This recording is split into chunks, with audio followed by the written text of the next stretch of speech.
Olá pessoal, tudo bem? Vamos para a nossa aula de terça-feira, dia 10 de novembro de 2020. E como sempre, vamos começar a nossa aula com uma leitura.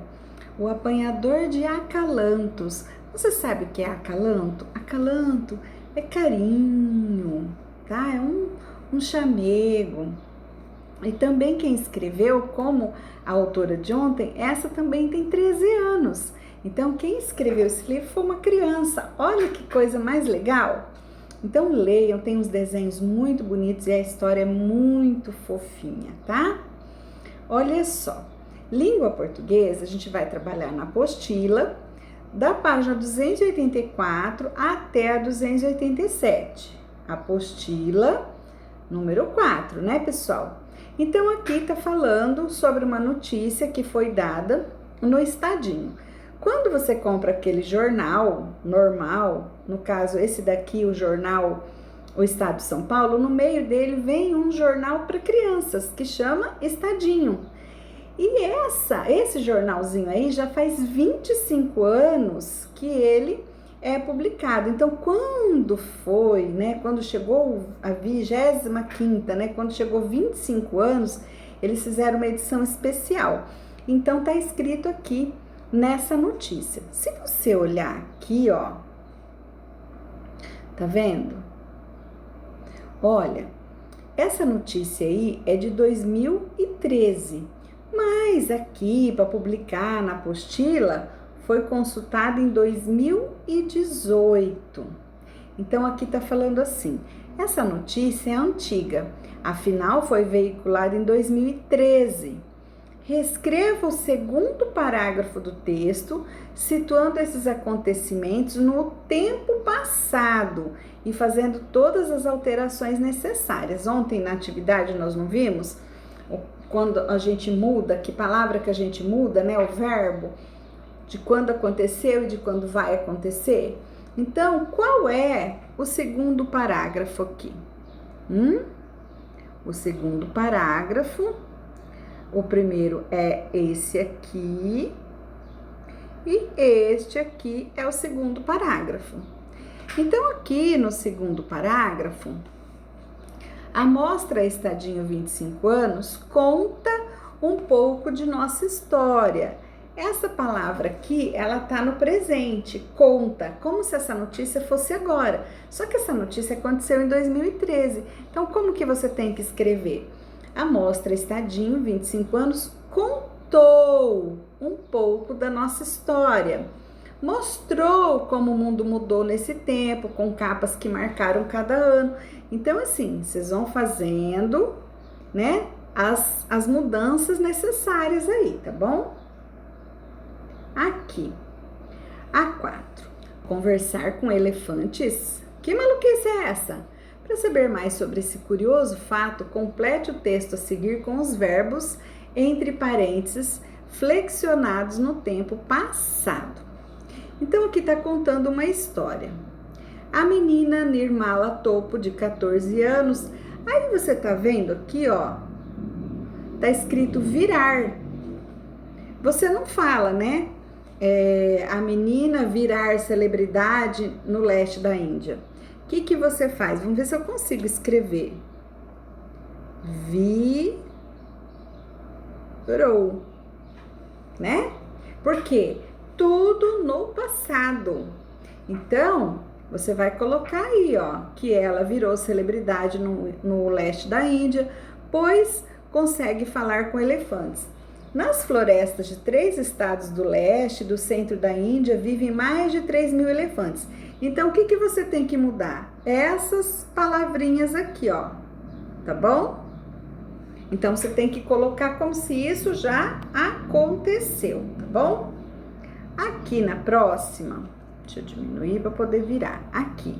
Na próxima, que alguns animais são bem espertos, nós já sabemos, não é mesmo? Mas esses macacos pregos são demais. Leia o texto abaixo para saber o que eles são capazes. Aí aqui tem o texto para você ler e você vai perceber que tem aqui algumas palavrinhas em destaque. Então, você vai ler todo esse texto e ver por que será que essas palavras estão destacadas. Tá aqui, ó. Observe que há 3 verbos em destaque no texto. Eles não estão flexionados, ou seja, eles não estão falando nem ser passado, nem presente e nem futuro. Eles estão na forma natural dele, que a gente chama de infinitivo. Então, quando o verbo está no infinitivo, ou ele termina em ar, ou ele termina em er, ou ele termina em ir, tá? Então, olha só. Observe, né? Os verbos são organizados em 3 conjugações. Observe, primeira conjugação, ar, segunda conjugação, er, e terceira conjugação, ir. O que você tem que fazer aqui? Complete o quadro acima com os verbos em destaque no texto, observando a conjugação que pertence. Então, olha só. Aqui, sobreviver. Sobreviver. Ele termina em er. Onde que você vai colocar ele? Aqui, certo? E depois você vai olhar os outros verbos e vai completar aí. E depois lá no texto, você vai achar qualquer verbo que esteja no presente, ou no passado, ou no futuro, vocês vão circular, tá bom? Ou sublinhar, que é passar o risco embaixo, beleza? Então, vamos ver. Aqui é matemática. Vamos voltar, então, aqui. Aqui, português, já terminamos. Agora, vamos ver matemática. Matemática, a gente ainda tá falando de dinheiro, essa sequência didática, né? Então, a gente vai lá na página 229 da apostila 4, que era essa que eu tava abrindo aí, né, agora. Então, olha só. Coloquem a data, tá, pessoal? Aqui não tem aquele espaço. Então, você escreve assim mesmo, tá? Aqui, então, tá explicando que a Manuela tá pensando se vai comprar, se não vai comprar. Ela é muito observadora. Então, tem algumas lojas que tem promoção. Mas será que só porque tá em promoção a gente tem que comprar? Ou a gente tem que observar tudo? Às vezes fala que é promoção e nem é muito, né? Então, ela tá pensando aqui. O preço está bom, mas será que os sapatênis são feitos com materiais resistentes? Às vezes você compra alguma coisa muito barata e não dura nada, né? Ou será que são descartados rapidamente pela má qualidade? Então, você tem que pensar em tudo isso. O produto tá barato, mas será que ele tem qualidade? Ele tem qualidade e tá barato, então realmente é uma promoção? Eu estou realmente precisando disso? Então, se você falou assim para tudo, aí você vai pensar em comprar. Então, olha só, aqui tem uma situação. Pensando na necessidade de comprar sapatos confortáveis para seus pais usarem em suas caminhadas e nas boas condições de preço e qualidade, que a jovem constatou, resolveu adquirir os produtos. Então, ela achou que ela podia comprar. Depois de verificar que na carteira havia R$ 142, foi no caixa para pagar os calçados. Aqui, ó, tá mostrando. Super oferta, promoção de sapatênis, qualquer modelo por R$ 76. À vista você ganha R$ 12 de desconto em cada par. O que é desconto? Eles tiram R$ 12 se você pagar à vista, quer dizer, se você pagar na hora. Se você for lá fazer uma prestação para pagar um pouquinho por mês, aí ele fica mais caro. Ela olhou, ela tinha R$ 142 na carteira. Então, pensa bem, cada par custa R$ 76. Não é isso que tá falando aqui, ó? Qualquer modelo por R$ 76. E ainda, se pagar à vista, diminui para R$ 12. Que será que ela fez? Então, olha só. Será possível adquirir os 2 pares de sapatênis sem ficar devendo? Então, é isso que ela quer saber por meio de cálculo mental. Você pode fazer continha que eu deixo, tá? Responda a pergunta da Manuela e depois marca aqui nesse espaço aqui embaixo, tá bom? Será que dá para ela comprar os 2 pares de sapatênis sem ficar devendo nada? Depois aqui tem outro probleminha. Marina, que é a irmã da Manuela, tem hábito de guardar por um período determinado o troco recebido em suas compras. Então, toda vez que ela recebe um troco, ela guarda. Assim, retirou as moedas guardadas durante um mês e contou. Aí, veja aqui, ó. 10 moedas de 25 centavos, 10 moedas de R$1, 50 moedas de 10 centavos, 80 moedas de 5 centavos e 30 moedas de 50 centavos. Então, olha só. Estime por meio de cálculo mental, você pode fazer a continha se você quiser, desenho, quantos reais foram poupados durante esse mês. Então, o que você tem que fazer? Saber 10 moedas de 20 centavos, quanto, e 25 centavos, quanto que dá? 10 moedas de R$1, quanto que dá? 50 moedas de 10 centavos, quanto que dá? E aí você vai juntar tudo no final e vai saber quanto que ela tem. Aqui você pode fazer desenho, cálculo, tá bom? E aqui a mesma coisa.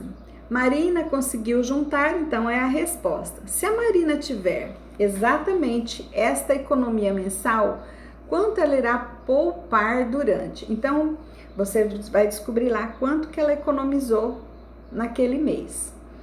Então, agora você vai pegar aquele valor que você descobriu e aqui você vai fazer vezes 3, porque é um trimestre.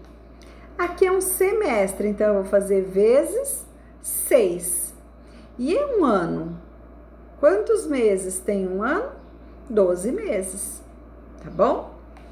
E o senhor José, pai de Manuela e de Marina, resolveu alugar por 45 dias o apartamento anunciado em um jornal, a fim de poder contar com um lugar agradável para descanso e lazer de sua família, mantendo os valores nas condições do anúncio, quanto que ele vai gastar. Então, aqui, ó, aluga esse apartamento na praia por R$ 1.950 para 15 dias. Quem alugar por um mês ou mais terá desconto de R$ 100. Se foi 45 dias, já passou, então não é 1.950, é 1.850. E aí, quanto será que ele vai gastar por 45 dias? É essa atividade que vocês têm que fazer, tá bom? Tem mais uma aqui. Nossa, o professor exagerou, né?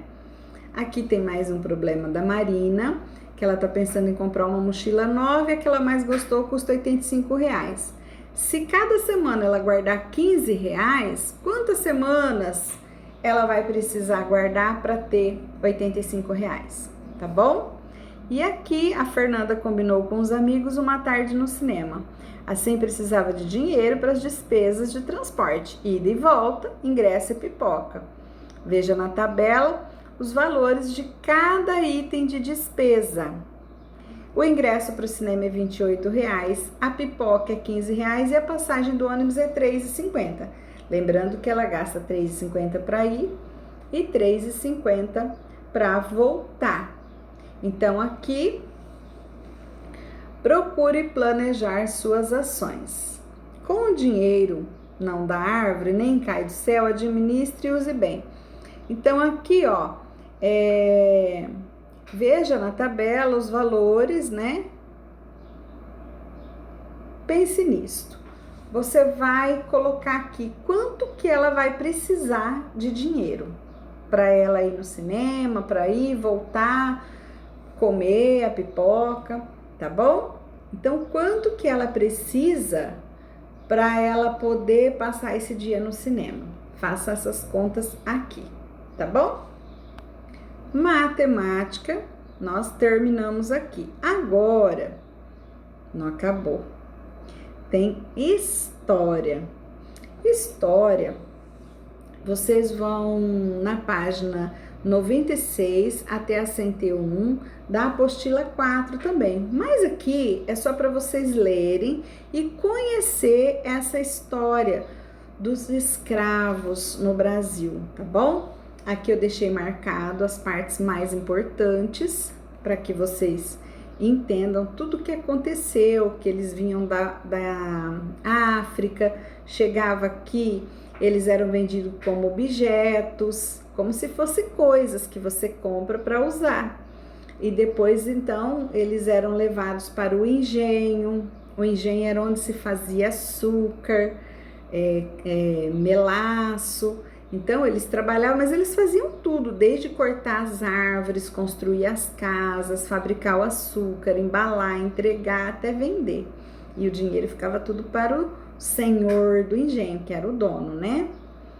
Então, aqui também tá falando como era a vida deles. Vocês vão olhando os desenhos que vocês vão ver a senzala, que era o lugar onde eles dormiam, como que era, onde eles moravam, né? Porque assim, durante o dia todo eles ficavam só trabalhando e de noite eles eram enfiados dentro da senzala, fechava-se a porta e lá eles ficavam, né? E aí também tinha os escravos que fabricavam as ferramentas para eles trabalharem. Então tem aqui, vocês vão vendo as fotos, olha, dos lugares. E aí também tinha os escravos que trabalhavam nas cidades, fazendo o serviço das casas, nas ruas. Tinha um tipo de comércio que eles chamavam assim, escravos de ganho. Então, eles trabalhavam e ganhavam dinheiro, mas metade desse dinheiro eles davam para o dono e outra metade ficava para eles. Aí eles iam juntando para comprar a carta de alforria. A alforria era quando eles tinham a liberdade deles. Então, o trabalho de vocês vai estar aqui, ó. Existiu um pintor chamado Debré. E ele, todas as obras, assim, a maioria das obras dele fala da vida dos escravos. Ele foi observando tudo e foi fazendo. Então, aqui, ó, vocês vão ver cada foto, cada quadro dele retrata uma situação de vida dos escravos. Então, vocês vão observar essas fotos e no final, então, vocês vão fazer isso aqui no caderno, responder essas perguntas no caderno. Isso vale nota para a prova de história, tá bom? E por enquanto é tudo isso. Hoje tem um pouquinho mais de atividade, mas são coisas bem fáceis que eu sei que vocês tiram de letra, tá bom? Um beijão. Não, lembre-se de fazer a correção que eu já deixei aí para vocês e até mais. Beijo.